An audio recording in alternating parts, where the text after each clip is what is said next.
Welcome, everybody, to a Friday night edition of the Anaheim Calling the AC Pod. Sorry, the AC Pod. There we go. Got it right for the first time ever. It's Friday probably. night, man. We're all checked out. We're all brain dead. I don't blame you. Oh, and that is the one and only CJ Woodling joining me on tonight's show. So that voice you heard. And burrito.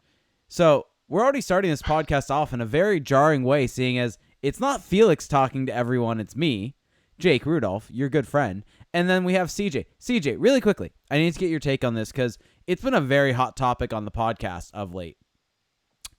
What is your opinion on professional wrestling? It's entertaining. It's just not my thing.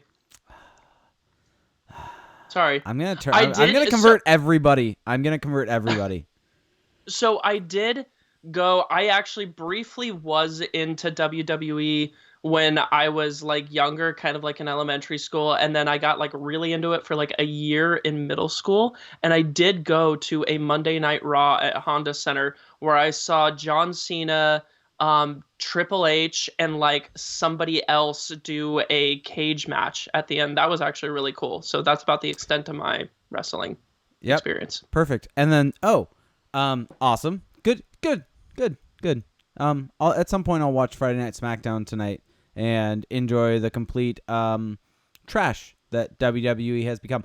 But now let's jump into this actual fun. Well, not that fun, but this win by the Ducks over the Vancouver Canucks. First off, tonight was Dia de los Muertos for the Ducks, and I probably completely butchered that, so sorry for everyone out there. But I have here the troll doll that was given out, and it's actually really, really cool. So for everyone watching the video version, you can now see the troll doll. So the Ducks were actually doing a really cool thing though tonight. They had all the power players had their face painted. They really just kind of did a really cool thing, jazzing up the entire place with different paintings.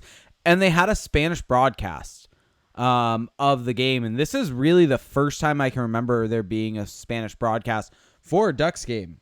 And I'm curious, what are your thoughts on all this? I think this was a really cool night and something that, honestly, they should have done a while ago. Yeah, absolutely. I mean, hockey, especially in the NHL, has sort of a reputation of being very, I'm going to call it monochromatic.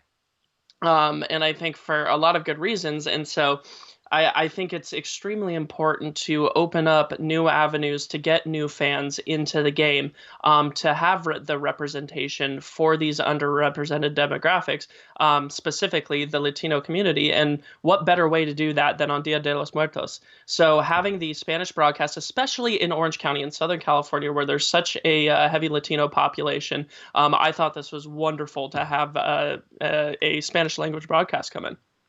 Yep. Completely. So let's jump into this game. Actually, before that, the news coming into tonight's game was that Hampus Lindholm was back in the Ducks lineup, which was a big deal for the Ducks. He was going to be paired with Eric Goodbranson. You had Josh Mahura paired with Corbinian Holzer, and you had Cam Fowler still paired with Michael Del Zotto. And the forward lines were still as they were in the last game. You had, Adam Henrique with, I guess Adam Henrique and the two Swedes is what they're trying to call it. We still need a better name from that, people. Please help. The Napoleon Dynamite line from Dan Elder, our good buddy, is pretty good, but I feel like there's a better name out there that somebody can come up with. I still wish that Steel was on the line so we could call it the podcast line for RSS. That's still my favorite. Yep. That's a good one. Yeah, right. Exactly. But so we had Henrique, Silfverberg, and Raquel. We had Getzlaf with Comtois and Richie. We had the kid line of Terry, Jones, and Steele. And then you had Delorier with Grant and Rowney. So coming into this game, the Ducks were playing the Canucks. And let's just say the first period didn't start out so well. The Ducks would basically allow the Canucks to control the puck, basically have a majority of the shot attempts, shots on goal, expected goals, everything in that first period. They would also take two penalties midway through the period. The first one was Max Jones took one for a hold on Quinn Hughes, and the Ducks actually were able to kill that penalty off. And then just about a couple minutes, or maybe even a minute after that penalty was killed, Adam Henrique shot the puck straight out, for a delay of game penalty. And this actually ended up being good news for the Ducks, seeing as the Ducks' penalty kill has actually been pretty lethal this season, because half the time it seems like Raquel and Silfverberg are out there together, and those two have shown, as we've talked about, some really great chemistry together. And it's almost as if they're pulling the center that they have with them up and helping them out significantly. So those two are out there, and Jakob Silfverberg ends up winning a puck battle in the offensive zone, ends up going in on Jakob Markstrom one-on-one, and is able to pull a little deke, and then just pops the puck up over the shoulder, top shelf. And oh my God, this goal was so nice. I don't really know if there's a better way to put it. The puck rolled, I think, right before he shot, which helped him out significantly because it puts it on edge and allows him to really lift it quick. But to have that quickness in your hands, to be able to pull that back real quick and just kind of pop it up and over, whoo! It was nice. What did you think about that, CJ? No, it was fantastic. That goal was almost as good as that burrito that I just finished, but it was fantastic because number one, the turnover was great. The control to get the puck from Silfverberg's foot onto a stick. And then the other thing, when you're in that close to the goaltender, it almost appears as if you've got no room. You're in that close, and essentially Silfverberg basically just kind of had to lift that puck and kind of trust that there was going to be space up in the top of the net based on where he was. That actually takes a lot of hockey IQ. It takes a lot of smarts, and not everybody really appreciates that. You really don't see that unless you're down on the ice. So seeing Silfverberg kind of trusting the fact that they had that room and lifting that puck up when he was in that close on the goaltender was awesome. Yep. So that gave the Ducks the 1-0 lead about halfway through the first period.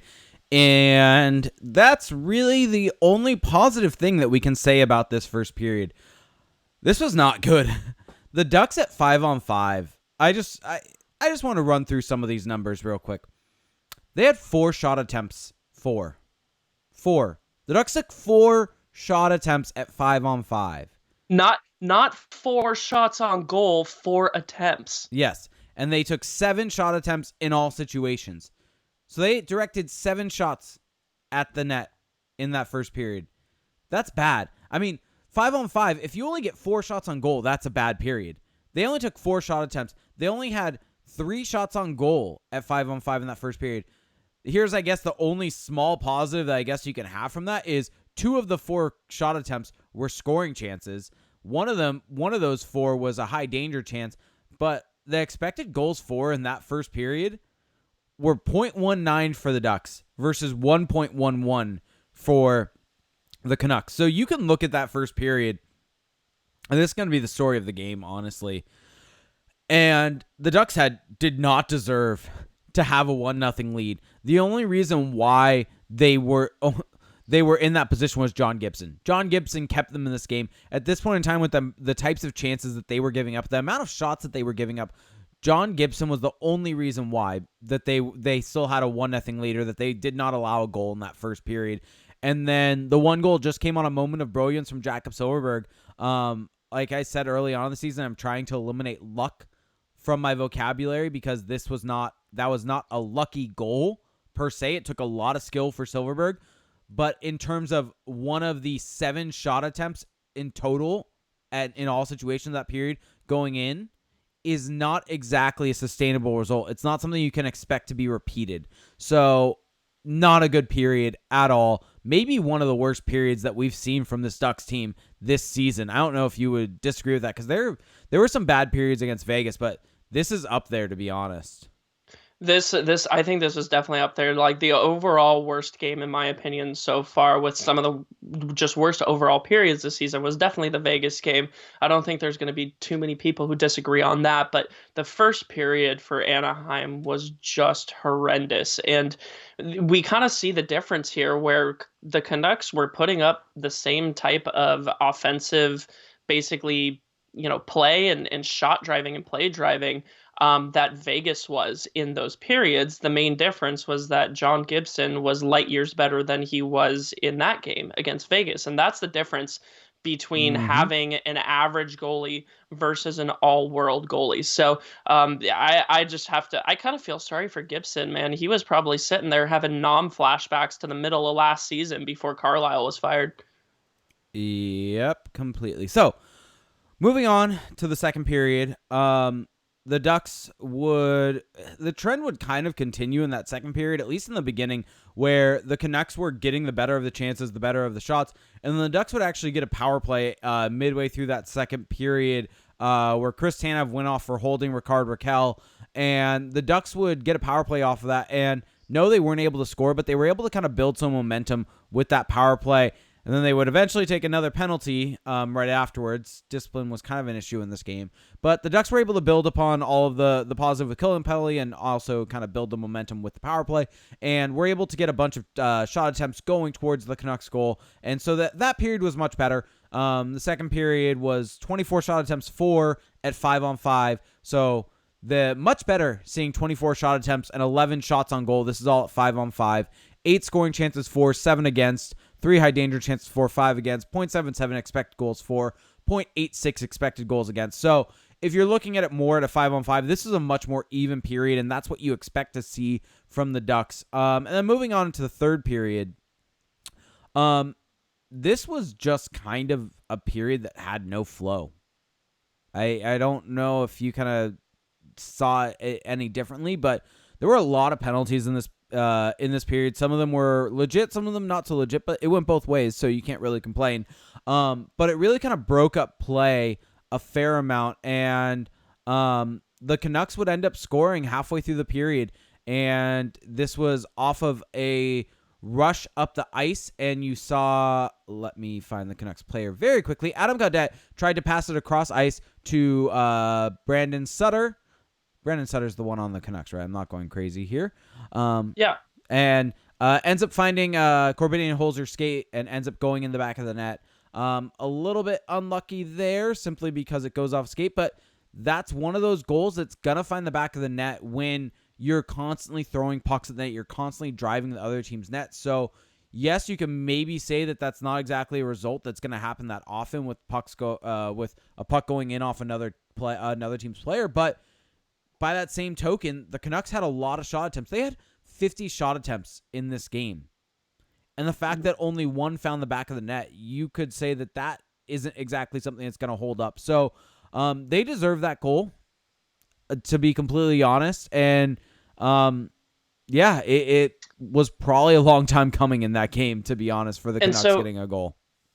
And that's the thing. So to me, there's two big reasons. I'm kind of going through some of the shot metrics for this game right now on Natural Stat Trick, and there's two main reasons why the Canucks really didn't win this game, or were basically offensively challenged. Two reasons. Number one, the most obvious reason is John Gibson. John Gibson hulked out. He was phenomenal. He reminded us why he's the best goalie on the planet. I mean, there's just not enough great things that you can say about him. The second reason that may not be as obvious was the Ducks' penalty kill actually was very good tonight. They kept taking penalties. So obviously the discipline problem was definitely an issue. But if you actually look at the power play metrics, the Canucks only got a total of 8 shot attempts off on 10 minutes of power play time. That's not very much. The Ducks had 8 minutes of power play time and got 17 shot attempts off. So the Ducks power play was better than the Canucks power play. And also, you could say that the Canucks power play kind of sucked, but the Canucks actually have I believe the number 1 ranked power play as far as like shot attempts, and they're like in the top 3 in goals, something along those lines.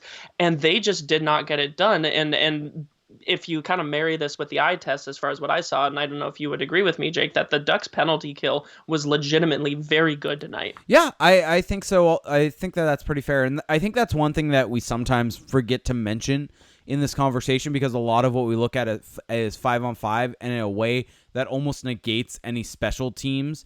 but special teams are still an important part of the game, and it's just they're separate from 5-on-5 play, but they're separate, but they have a distinct impact. So if you have an elite power play or elite penalty kill, that can help you out significantly. I think an elite power play can help you out in ways more significantly than a penalty kill, but if you don't have a good penalty kill, that can bury you even if you have good 5-on-5 numbers. So the Ducks didn't have a great power play tonight. They had a pretty good one. They weren't able to find the back of the net, but the penalty kill was good, and they scored a goal on the penalty kill. So I think you can maybe even argue they were better on the penalty kill than they were at 5-on-5 tonight. Yeah, I don't think that's too far out of the question here. I'm forgetting who it is. I know Allison Lucan of The Athletic, who does work for the Columbus Blue Jackets. Her and who is it? Mike Fail? Mike Fail. Yeah, Mike Fail, who does penalty kill analysis for Hockey Graphs and other blogging. Those two are great followers. They have a whole thing where they call they've been doing some great analytical work right now on aggressive penalty kills, and they like to collectively call them power kills.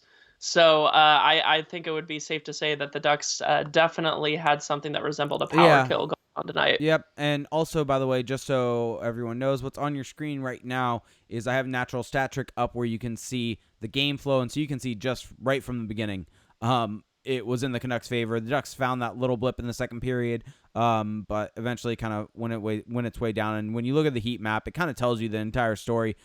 The Canucks had a lot of shots from in tight right in front of the net. It's not as if they had a lot of shot attempts. It was kind of from all over the place. They were getting a lot of shot attempts and a lot of them in close, which is the issue from this game. And that's where you look at it and say, yeah, this is a game. John Gibson is the only reason the Ducks won. But as we move on in this period, there was actually a very interesting call that happened late in the third period that put the Ducks on the power play. And I don't know if I've ever seen it called, but it's fun to see it called correctly, where Jakob Markstrom got a penalty for delay of game. And the official rule, or the official way it's worded on the NHL website, and this is what I find entertaining, and I'm scrolling to it so that people can see it. It is officially said as Jakob Markstrom delaying game, smothering puck served by Josh Levo. I just like the fact that it says smothering the puck. I find that entertaining.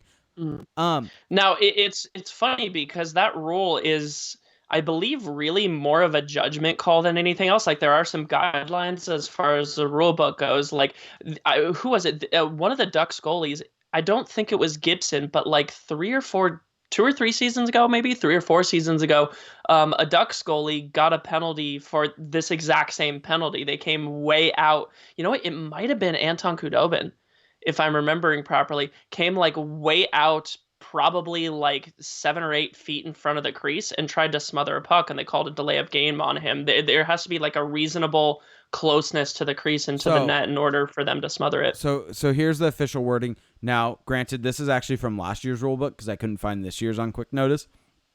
But last year's rulebook, here's the wording, and it's if a goalkeeper comes out of his crease to quote unquote cut down the angle, end quote, on a shot and after making the save covers the puck, this shall be legal. If the goalkeeper races out of his crease in an attempt to beat attacking players to the puck, and instead of playing the puck, jumps on the puck, causing a stoppage of play, this shall be a minor penalty for delay of game. So it has to do with if he's coming out of the crease or not. And he clearly came out of the crease. And I'm pretty sure when I've listened to the broadcast, and now granted, we've talked about the Ducks broadcast and how you can't exactly take everything that they say as gospel, but I feel like I've heard them mention where if a skate's touching the crease, it's not a penalty.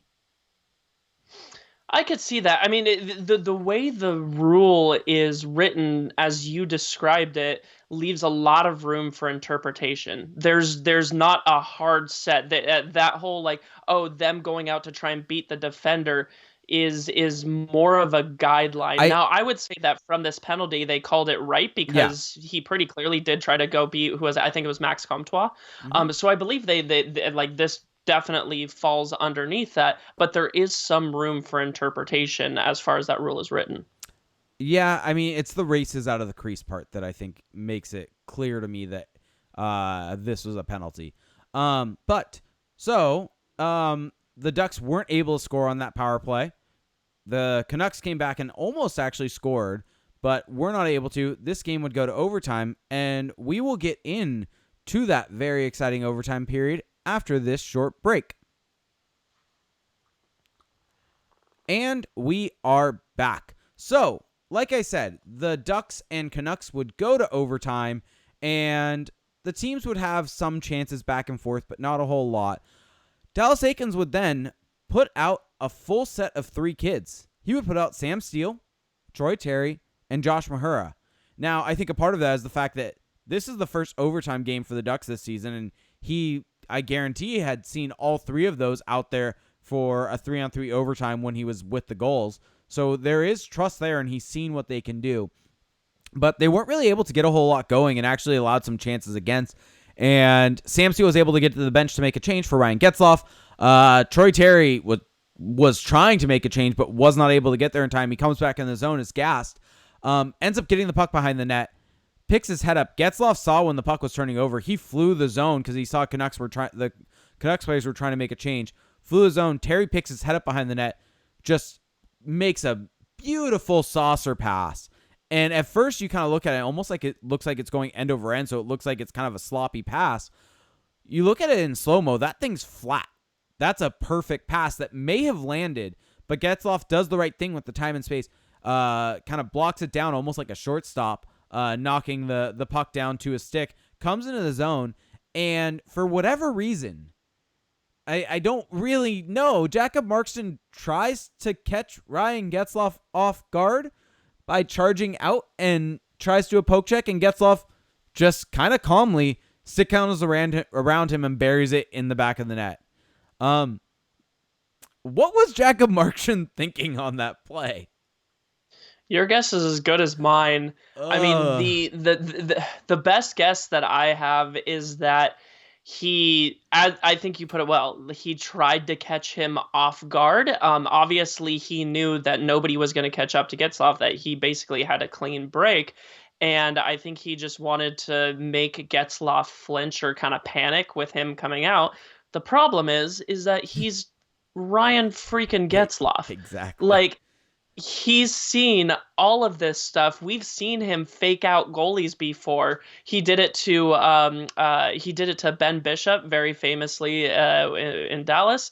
He did it to I believe Brian Elliott in St. Louis in the shootout. Like, he's done this before. He knows exactly what happens.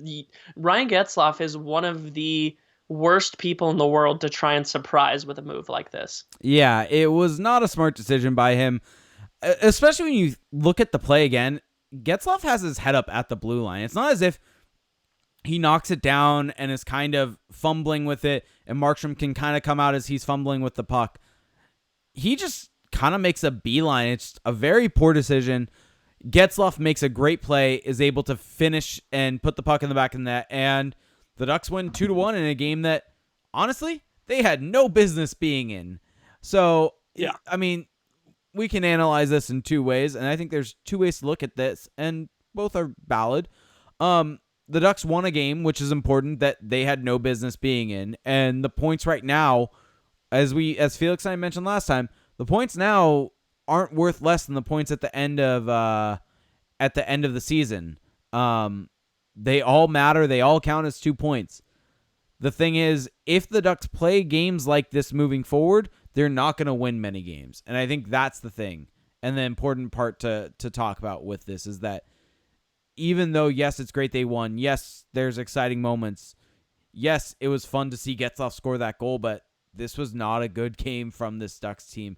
And this was not something that I want to see personally moving forward. I mean, so just for everyone out there knows, John Gibson, the expected goals against in all situation was 3.87. So if you had a normal average goalie in there, in net, John Gibson, the way he's played the last couple games, basically, they would have allowed roughly 4 goals tonight if you're for the Ducks, and Gibson allowed 1.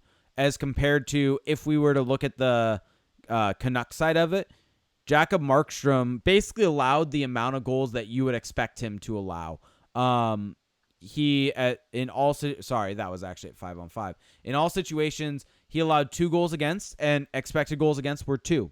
So he was right where he should be, or right around average. And keep in mind as well when it comes to Gibson that the goal that he gave up wasn't even his fault. It came in off of Holzer's skate. Like, he was moving from the side. Like, if that puck doesn't go off of Holzer's skate, he makes that stop. He was in position. He was moving over. He was tracking the puck. It just was an unlucky bounce. Like, really, realistically, for all intents and purposes, John Gibson was perfect tonight. Yeah, he 100% was.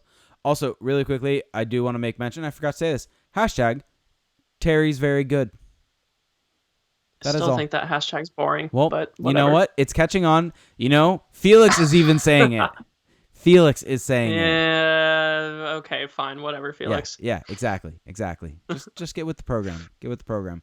I'll think of something. Yeah. So one thing I was curious about. Did you notice that a lot of the lines were kind of getting shifted all throughout the game? And I think that that's a sign from Dallas Eakins. And this is something I've noticed.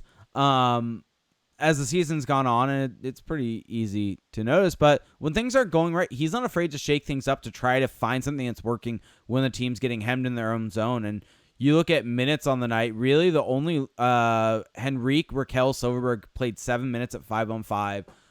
Grant, Rowney, Deloria played 650. Richie, Getzlaf, Comtois, and this is just all of those as a line, played 5 minutes. And then it was all kind of put in a blender a little bit. Raquel was thrown with Getzlaf and Comtois. You also have Henrique or Troy Terry being with Henrique and Richie. It was just kind of all over the place, trying to find something that would work, basically. And I'm not opposed to that, honestly, especially when something's not going as well. Yeah, I'm not either, to an extent. Now, I say this as somebody who doesn't have a true measure for like chemistry, and somebody who's not out there on the ice and in the locker room and running practices and things like that. So I would tend to kind of defer to Eakins' judgment on this, but I think there is something to be said that, the players have talked in the past about having revolving line mates. I think Getzlaf has kind of hinted in the past that, at times it's been frustrating over the past 3 years to not have consistent wingers on his side. So I think it depends sometimes. That change for the sake of change isn't necessarily a great thing. However, at the same time, Eakins shuffling the lines and having this in-game management does pretty clearly show that he recognized that the Ducks weren't playing a good game and that they were on their heels. Chances are, if this was last season, all these lines would have stuck together because, we're winning. It doesn't matter how we're playing. Just look at the results on the scoreboard. Even though the Ducks were winning for the majority of the game, Eakins was still shuffling up the lines because he didn't like what he was seeing. So if nothing else, I would much rather have the coach who is willing to adapt and to change and to find something that maybe clicks a little bit better in the moment, as opposed to somebody who just sits back and looks at the scoreboard and says, we're totally fine. Yeah. All right. Time for some ugly numbers. Gross. It bears mentioning. It's worth mentioning. All right, actually, Jake, I just ate. You really want me to puke all over my computer? I want to make mention of a couple things. Let's go with the good performances first off tonight. The only D pair that was good tonight was Mahura Holzer. They were both above 50% in terms of Corsi for percentage. Both of them above 50% in terms of expected goals for percentage, which is kind of shocking. I mean, granted, they probably got the easiest matchups out of the D pairs, but when you look at the overall performance of the team, the fact that one of the D pair was like that is actually gives me a little bit of hope moving forward, because essentially Jakob Larson was taken out of the lineup tonight for Josh Mahura. And if Mahura and Holzer can build some chemistry moving forward, that may be the pairing that they use as compared to Larson, because Larson was fine. I don't think he was anything great. His underlying metrics weren't fantastic. He was just kind of there. And so if Mahura can keep this up, and granted, it's single game sample size, that can fluctuate very quickly. But kind of good results. Also, Troy Terry and Sam Steele both were in the positive side of things, as was Jakob Silfverberg. The bad side, this fourth line. Something has to change. It's bad. It's really bad, Yeah. CJ. It's so. For those of you out there that want to hear the numbers, that line. So I'm going with the line stats for this. While they were on the ice, or sorry, actually no, I'm going back. Grant and Rowney, when they were on the ice, had about 2 to 3 shot attempts for and 17 against. They had .03 and .08 expected goals for and about 1 against. They're not good together. Like, and Coldfire 725 says, but the face-offs. We don't need to get into another face-off debate, CJ, by the way. no. As much as we want, as much as we want to. But it was rough. It was really rough. Delzato Fowler was also rough. Lindholm Goodbranson. I mean, Goodbranson was on the ice for 9 shot attempts for 22 against. Yeah, I mean, the Gimpy Elf says hashtag fourth line. It's bad. Something's gotta be fixed. I don't know if I want to look a little bit. I want to look a little bit more into this as well. I want to see what the effect of Nick Delorier is on that line. Devon Shore keeps getting scratched when he was actually putting up fairly respectable numbers. Delorier, I think, has maybe had one decent game, and even then it wasn't like world-beating by any stretch of the imagination. And it felt like, maybe with Shore on the fourth line, that line was a lot more respectable. Now, this is just me kind of, talking out loud here. This may be a nice little research project, but regardless, what they are doing right now is just not working at all. Yeah, it's bad. Actually, Felix and I talked about this a bit on a recent show, but I'm curious. Let's say the top 9 stays the same. That it's the same as what's there right now. What would you do for the fourth line? And you have the ability to call people up also. What would you do? I want to see Devon Shore back in the lineup. I liked what he brought to the team, and I thought he was actually pretty good on the penalty kill. I would actually like to see maybe Max Jones on the on the fourth line. I love Max Jones. I think he's very skilled, but I think he's trying to do too much right now. I would like to see him put maybe into a little bit of a lower role, and to see if maybe that some of that skill could play better against some even softer matchups than what he's getting now, and see what that can do. And also, I would love to see Kiefer Sherwood pop up. Kiefer Sherwood, I think, is like the perfect fourth liner, in my opinion. And so I personally would love to see kind of a committee, really, of Shore, probably Rowney, and maybe Max Jones get some time on there with some Kiefer Sherwood in there as well. By the way, I'm looking at this right now because I've heard some people try to say with Derek Grant that he's good on the penalty kill. He's not really. He gives up with him on the ice, they give up way more he gives up way more shot attempts than any other player. He does have more, kind of time on the penalty kill than anybody else, but the results are definitely not good for him. So, yeah, Grant just hasn't, other than winning a few extra faceoffs, he hasn't been great overall. Rowney hasn't been great either, but he's been, I think, passable for the most part. There's not a whole lot of good numbers. I mean, here. So here's the thing. If we're griping about the fourth line, that means things are going decently. Honestly, if I had my say, I think I said this last time, I'd probably go Devon Shore, Carter Rowney, and Kiefer Sherwood on that fourth line and keep the top 9 as it is. Derek Grant just he hasn't been good. Faceoffs don't matter as much as everyone thinks they are. Guys, so here's the thing. we've said this a bunch of times, and I'm trying not to get into too much face-off stuff, but I have people in the Twitch chat saying it. Face-offs do matter. They are they're part of the game. A guy should not be playing because he's good at the only thing he's good at is face-offs. So if that's the reason Derek Grant's in the lineup and Derek Grant is playing, then there's no way that that should be the case. So Carter Rowney can easily take the face-offs, and I actually think Carter Rowney's a better player than Derek Grant is. And so put Carter Rowney in the middle, put Kiefer Sherwood on the right-hand side, and put Devin Shore on the left. Boom. Success. Easy. Yeah. So that's basically going to do it, though, for this game. So as we're about to get into some questions, let's go into our second break. So we will be right back. And we are back.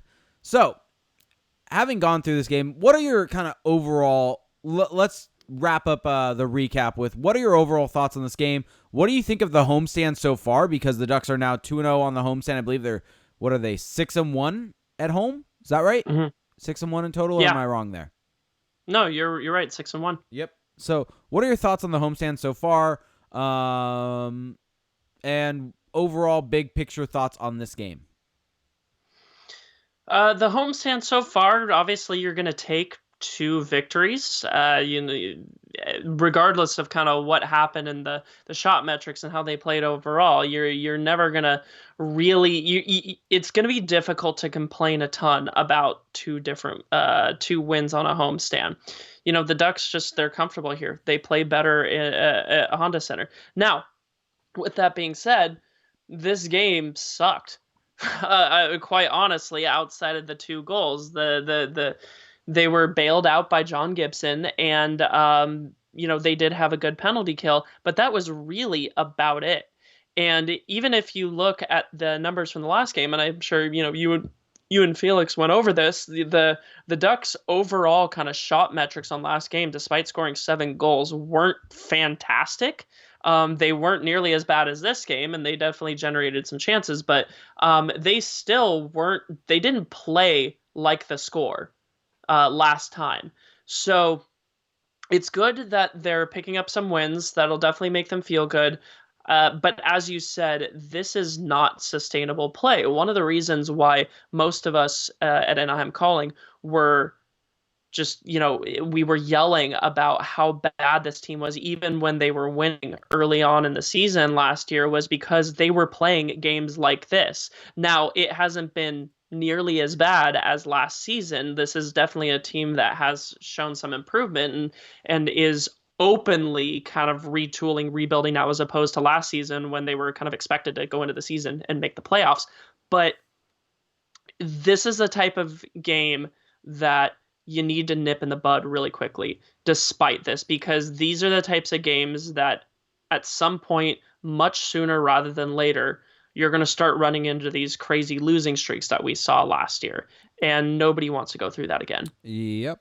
So, time for some questions. So, for those of you watching the recorded version of this on YouTube, and yes, this is put on YouTube. If you want to find us there, you can search for us by searching for the AC Pod.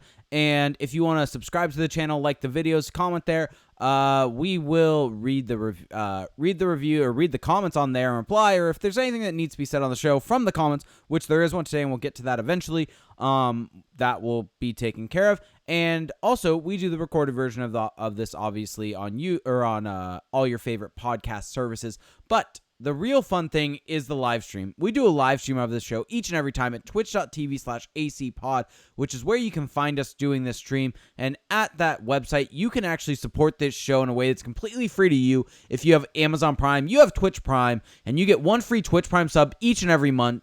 And the way that you can subscribe to this channel is by hitting that subscribe button above CJ's head. CJ, point up. CJ, point up there. Or I found out that in the iOS app, if you push on CJ's face, a button will appear. At least that's what I've been told. So, yeah, so if you want to subscribe to the channel, helps out significantly, helps out a lot. And you will get special badge next to your name in the Twitch chat. You'll get a special banner next to your emotes in the chat. Sorry. And if it's a crazy night, we will prioritize your questions. So there was a question early on from the Momorg as we were going through the recap, and I think it is a good question. Are we concerned about the slow starts? I think they're cause for some concern. I think that, slow starts aren't necessarily a great thing, because if you have enough slow starts, I think that tells you more about your team than anything else.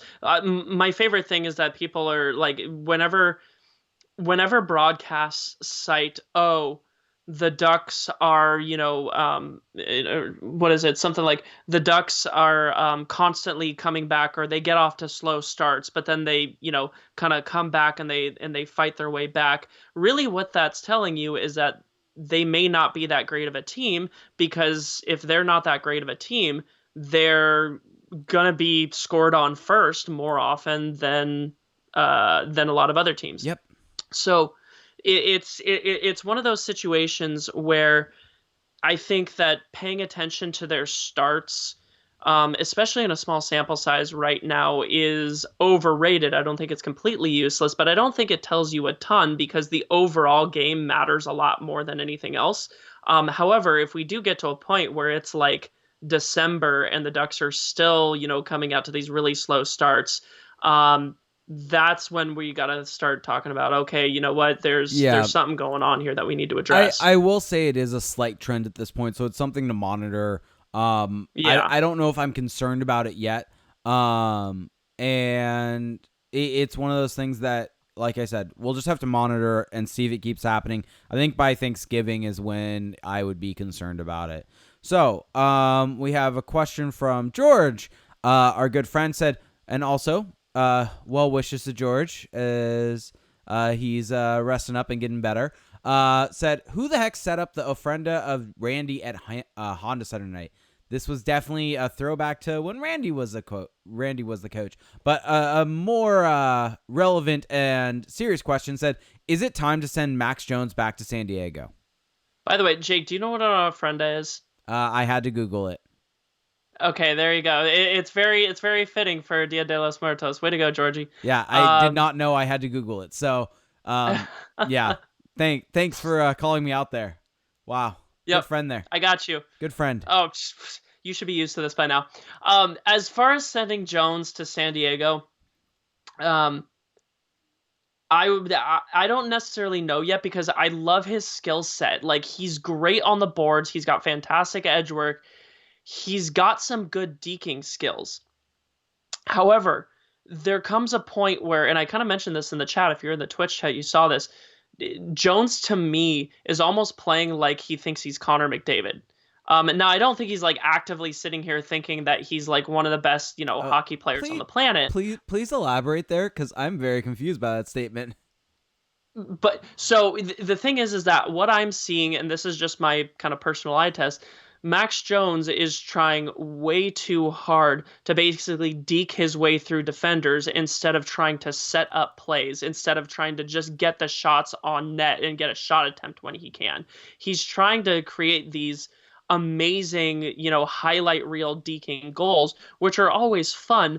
But a lot of times, unless you clearly have the skill to beat these guys, to beat these NHL players, more often than not, that's just going to result in a turnover. And Jones has been turning over the puck a lot lately when he has other passing options. So I think that the skill is there. He just needs to kind of shift his perspective a little bit and maybe kind of change his in-game strategy a little bit. So maybe another game with him getting scratched, bring Shore back into the lineup, might do him some good. Hopefully Eakins is sitting down with him and giving him some of that one-on-one instruction and coaching to get him on the right track, which I'm sure he is.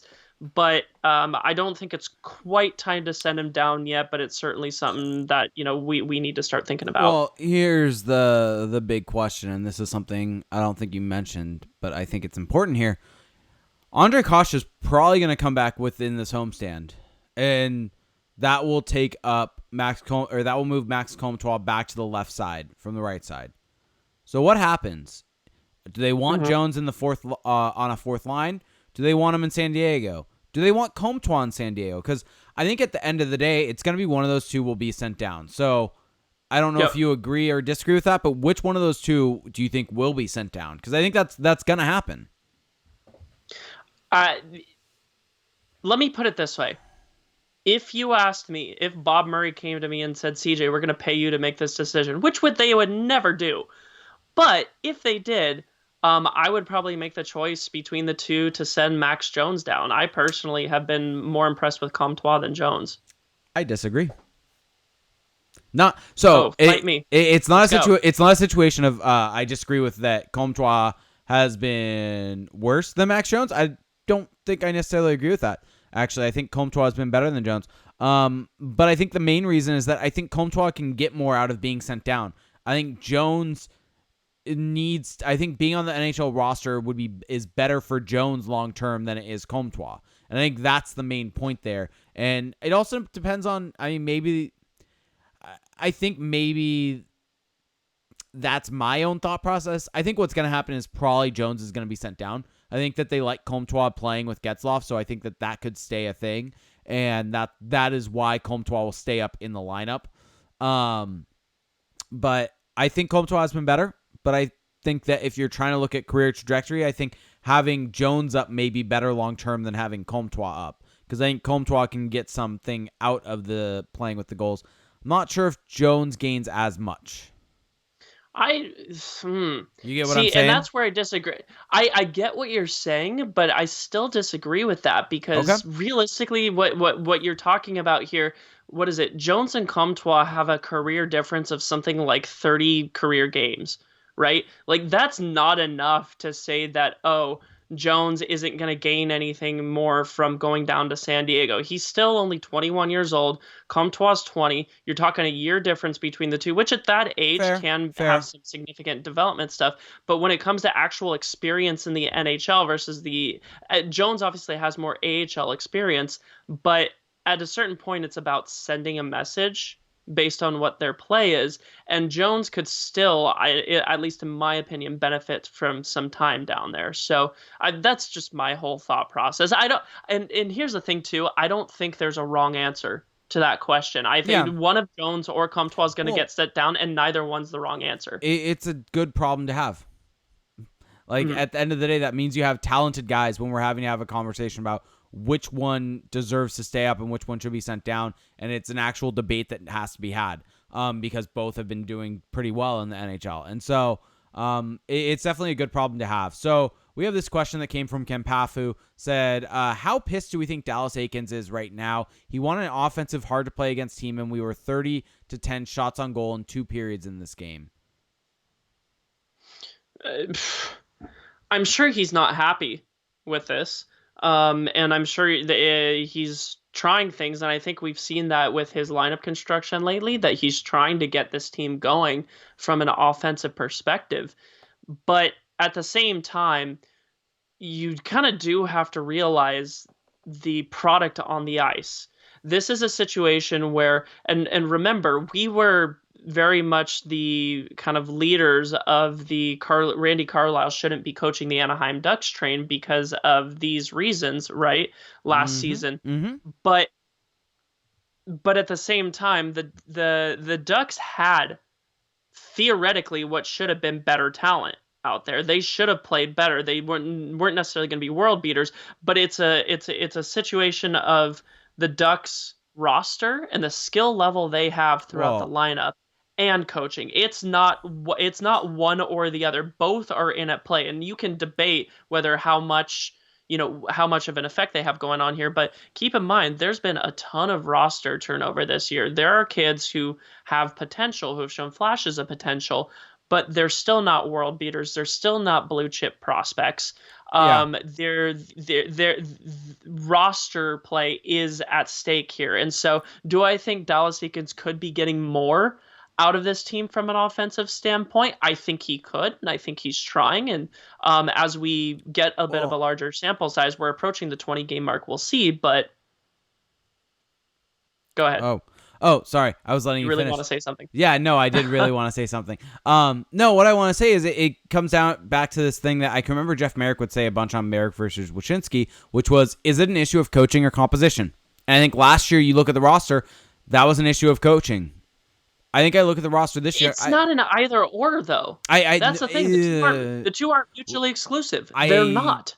I don't think they're mutually exclusive, but I think that you can try to identify what is the driving factor behind what's causing that team to fail. And this is more on the grand scale of things, of a team being in last place halfway through the season and saying, is that an issue of coaching or composition? It doesn't have to be an either or situation, but most of the time it's going to be one or the other.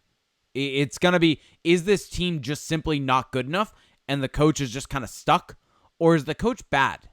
And I don't believe that Dallas Eakins is a bad coach. So I don't fully think that this is a poor composition team. I think that we're isolating a single game right here, and I think that's where the issue can come up. Infinite Jester says, it's mostly the same roster as last year though? No, this is a very different roster, mainly in the forward group and mainly in the way that they're composed. You've lost Corey Perry, you've lost Ryan Kessler, you've taken out a bunch of guys and replaced them with younger guys, essentially. The defense is fairly similar, but it's still pretty different. It's a pretty big shift. I mean, we've got about a third difference there. We've got Eric Goodbranson, we've got Corbinian Holzer's getting minutes every single night, and this is the youngest Ducks team the youngest Ducks team in I think in the history of the franchise, is something I'd heard early on. And I can believe that. So there's two more questions I do want to hit on. One of them actually goes with something we got from YouTube, so I did want to mention that. But Hockey Boys asked, Gouli looked like a solid top 4 option with the Ducks. Why the heck was he sent down to San Diego? And then also we did get a question on our YouTube video last time that essentially more or less was talking about Brendan Gouli and basically said, do you think they're trying to take, this is from Edgar Iovo, said, do you think they're trying to take a more cautious approach on Brendan Gouli? To me, it makes sense. He's very young, already injury prone, and somebody that is already a part of our top defense. If he's going to be someone valuable, why would we want to destroy him in the NHL where he's already getting worn down from having to step up in regards to Hampus and Josh out of the lineup? If we were in the Stanley Cup playoff, then maybe move him to third pairing and have him play less minutes. But yeah, basically said, what are our thoughts on that situation? I think that goes with Hockey Boy's question of Brendan Gouli getting sent down, and was this a situation of, or is this necessarily a bad situation? And also, there were some quotes that came out that basically from Bob Murray and Dallas Eakins saying that Brendan Gouli was playing some big minutes early on, and he came back from his injury, and they were planning on giving him some softer matchups, some easier matchups, and then that first game, Josh Manson goes out. And that idea goes out the window because of it. So I think this is a situation where they wanted to allow him to get his legs underneath him, is what they had said, in the AHL and recover from the injury. And I don't mind that. Yeah, I completely agree. And the thing is, Gouli was not good coming back from his injury. It was like we were watching a completely different player. He was fantastic for the first few games of the season, and then he had he had like a mid-body injury, I think is what they described it as, and he missed several games. I think he missed 5 games. He comes back and he was just getting pummeled in his own zone. He was bleeding shot attempts. He didn't look comfortable out there. Brendan Gouli might be the fastest skater on this team, and he didn't look like he was keeping up, and he didn't look like he had that same explosiveness that he had in the first few games. So I think it's a combination of him being, I think really realistically what this is, he's healthy enough to play, but being healthy enough to play doesn't necessarily mean you're at your peak and that you're at your 100%. Yeah. Well, and so to him, them sending him down to the AHL while he's eligible to go through there without passing waivers, and while he's still a 21-year-old kid, super young, I think they just felt like, look, this is going to be a much better situation for him to do a little bit of recovering, but also gain some of that confidence back, because confidence at that age, especially with a player like him, can be fragile. Yeah, and I do want to make mention, I think on the last show I was a little bit annoyed at him being sent down, but that was before I actually had read those quotes and really taken a step back and looked at it, because honestly, though, I do think that the roster is better with Brendan Gouli, and I think that you could find a way to get him into the lineup over a Michael Del Zotto, over a Corbinian Holzer, over a lot of these guys that are in the lineup. But if you want to give him some better matchups so that he can recover and get back to full form from injury and want him to do that in the AHL, then okay. And I think that goes along with our whole process mentality that we've kind of preached this season. So I will backtrack a bit on how I was last podcast about him getting sent down on that. And just a quick note here before we move on. Our wonderful friend John Broadbent, who runs Defend the Nest SD. If you haven't checked him out, please do. He does great write-ups on the goals and a lot of the prospects. He did mention today watching the game. By the way, the Gulls won their first game of the season tonight. Thank God. I think they were 0-7, 0-8 to start the season. So they won their first game of the season. But according to John, Gooley looked fantastic. He looked like that guy who was NHL ready. He had a lot of poise, a lot of confidence. I haven't actually seen the game yet, but I generally tend to trust John's word more often than not when it comes to those types of things. And he was extremely impressed with Gooley tonight. So that's a really good thing to hear. Yep. So let's end with this. We got a couple other questions, but I like this one, and this could end up taking a bit. But Kampafu mentioned, our good buddy Tony, mentioned Eric Stevens' tweet that he tweeted out. I don't know when this actually came out. Let me see. It was probably during the game. It was during the game. I remember this tweet. It said, Jakob Silfverberg is the Ducks' best forward. Best skater, ? Discuss. Do you agree with that? I don't, but I see where he's coming from. So who do you think the best forward is? Ryan Getzlaf, still. Yep. I don't disagree with that at all, actually. I think so. Here's the thing. Jakob Silfverberg is a great player, and I would put him, as of right now, as probably one of the 3 best forwards on the Ducks right now. He's a wonderful, responsible 2-way game. He's showing a new offensive side of his game that, I think a lot of us thought was there, but hadn't really seen in full action because of his role on kind of shutdown lines over the last several years. The thing with Jakob Silfverberg is, and especially if you look at this, Silfverberg is shooting like well over 20% right now. He is kind of on a shooting percentage bender. That was before. 22.2 before tonight's game. Got it. So he didn't score tonight. So maybe he did score tonight. Did. So yeah, that probably went up then. And he's a wonderful player, but at the end of the day, he's not the type of player that can dictate the pace of the game. The truly elite players are ones that have their moments of controlling what is going on the ice, the pace of play, and just having that elite vision to make things happen. Ryan Getzlaf may be technically past his prime, but if you watch him even now, he may not do it as consistently, but Ryan Getzlaf still has the ability in a world where speed means more than it ever has in the history of this game. He can slow it down to his pace when he wants to. He can get the puck on his stick, and he can basically go to the other team and with his play essentially say, no, screw you. You're playing this at my game, at my pace. Slow down. Here's how I'm going to dictate things. And we still see that from time to time. I think we saw that at a couple points tonight when the Ducks weren't getting completely hammered in. So to me, it's still Ryan Getzlaf. And while Silfverberg is a fantastic, great 2-way player with a lot of offensive upside, he just can't control the game like Getzlaf still can.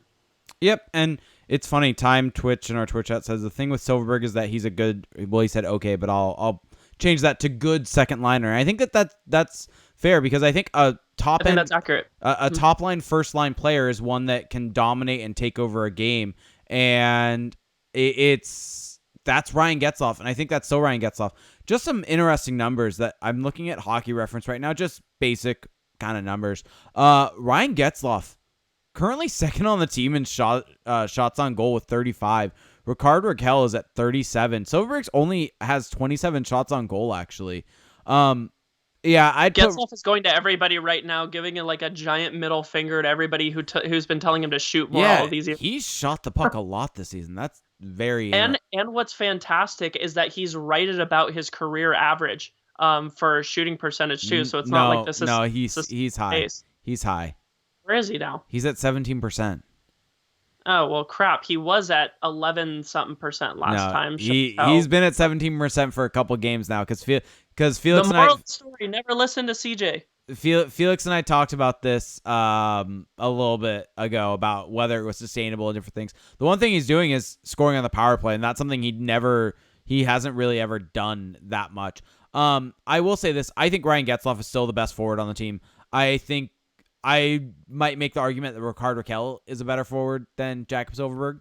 I think that I would maybe make that argument. You look at points so far this season, it's Jakob Silfverberg has more. He has more goals, all of that. But you look at shooting percentage. Rickard Rakell is only shooting 8%. That's eventually going to come up with the goal scoring talent that he has. I think Rickard Rakell is going to lead the team in goals by the end of the season. I think that he's probably going to be the best or second best forward on the team. I think best player is Hampus Lindholm. I think that's the best skater on the team. I think if you're looking at all players, first off, Lindholm has 9 assists on this season, which is insane. But Hampus Lindholm is just by far the best skater on this team. And so I take that back. As far as skating goes, I actually still think that's Cam Fowler. No, sorry. I'm not talking about actually at the physical ability of skating, just the best skater. As in best player who's not a goaltender. Yeah, I think Cam Fowler is the best skater on this team. Best player that is not a goaltender. Yeah, best player that is not a goaltender. Cam Fowler is not a goaltender. So you sorry. Sorry. Oh, okay. Never mind. I was talking about. Yep. See, this is what I said. Never listen to me. Wow. All right. So, I think it's been a long week, Jake. It's been a long week. Hampus Lindholm, best player on the Ducks, outside of John Gibson. Yes or no? Yeah, I'll agree with that. Okay. Tony, stop. You're saying Derek Grant, if that's what he's trying to say, is the best skater on the Ducks. Please stop, Tony. Please stop. So that's going to do it for tonight. This has been a good show. Entertaining one, I hope, for everyone out there. It wasn't the best game in the world, but it definitely had a very flash finish with Ryan Getzlaf. And coming up on Sunday will be Ryan Getzlaf's 1,000th game against the Chicago Blackhawks. It's going to be a momentous occasion. It's going to be a fun occasion. He will be the first player to hit 1,000 games in a Duck sweater. I don't believe there's a player who has played 1,000 games as a Duck before. So that's a really cool thing, really cool moment. So we will be doing another podcast on that day. So keep an eye out for all the different fun things about when we're going live, everything like that. So you can find me on Twitter at ReindeerGames91. You can find CJ on Twitter at CJ Woodling. You can find him running the Anaheim Calling account. You can find CJ's work at AnaheimCalling.com. You can find my articles also at AnaheimCalling.com. And there are multiple ways that you can help support this show and keep this show going in the way that you love. And that's by supporting us on Patreon. You can find us at patreon.com/acpod, where $1 gets you access to our Discord chat. $5 a month gets you access to our bonus episodes, and those are a really good time. The last one, Felix and I talked about the Goodbranson trade in depth. We kind of really went unfiltered on that. We talked about NHL mascots. I had some wrestling talk for Felix, which was really entertaining to hear his response to. And it's a really, really good time. So if you want to hear more of me and Felix kind of going through a lot of different random topics, league-wide, outside of the league, everything in between, it's a really fun time. Consider subscribing at the $5 tier to get that. You also get all of the backlog of the episodes. Other way you can do is obviously like Twitch, like we had mentioned, YouTube, liking and subscribing to the video. You can also just help rate us on Apple Podcasts and keep us high up in terms of hockey podcasts in the U.S. And we have not gotten a new podcast review, but if you want to leave us a review on Apple Podcasts, we will read that review on air. And it really just helps support the show, helps us get higher. And so if people want to search for Anaheim Ducks, NHL, different things like that, we will pop up higher on the list. So I think that's going to do it for tonight. Anything else that you want to plug? I think the only thing we did have a brief little partnership with StubHub that we went live with today for Sunday's game. I know a lot of you would love to be in the building for Sunday's game for Getzlaf's 1,000th career game, and also just to take on the Chicago Blackhawks, which is always just a crazy matchup, and Honda Center gets crazy for it. So we have kind of like an exclusive link in there through StubHub if you want to go through. There's some good tickets still right now. Nothing too expensive either, especially compared to some of the most recent years. Thank you for rebuilding teams going on, but definitely go on to the AnaheimCalling.com, take a look at that article over there, and if you are looking for tickets, make sure you go ahead and purchase them through that link. Yep. All right, so I think that's going to do it for us tonight. So thank you everyone for joining us, and we will talk to you on Sunday.